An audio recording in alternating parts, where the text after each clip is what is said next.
indil ma journal bi nga xamante ni waxoon na ni jox nañu murid yi suuf su yaatu Ndakaaru ngir ñu tabax fi jumaa joo xamante ni bii valeur u 10 millions lay doon te boobu jumaay Tuubaa 5 millions lañ ko prévoir ñu ni nag li fi sëriñ bi bàyyi ci alal ci la ñu koy tabax une vaste mosquée va être construite à Dakar. Dakar le 23 février 1929 le gouvernement vient d'octroyer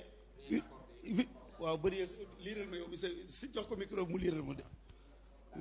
3 février le gouvernement vient d'accorder une importante concession de terrain à la secte musulmane des Mourides pour construire une vaste mosquée qui coûtera environ 10 millions, mais dont les frais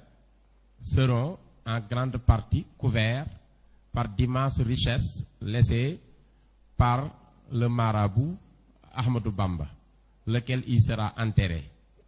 kon ñoom waajaloon nañu la ñu waxoon ci njaareem ni nañu yóbbu sëñ bi Touba bu yëf yi dalee ñu delloosi ko waajaloon nañu jumaa fii ju mag ci Ndakaaru joj dañoo waxoon ni bu sëriñ bi ñëwee kon Masalik 1920 tey problème bi nag mooy ana suuf sa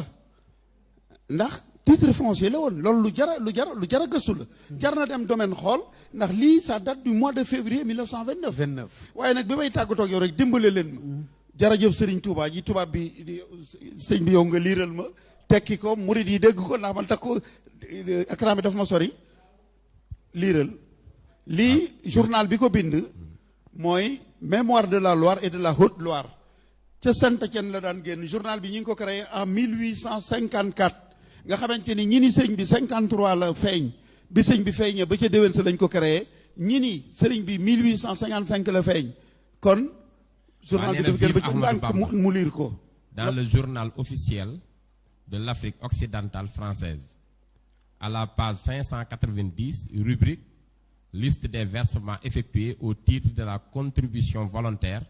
on peut lire dès la première ligne Monsieur Ahmadou Bamba Mbacké,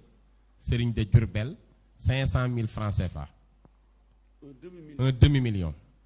Lorsque le président de la République a versé au même titre, c'est-à-dire 10 fois moins,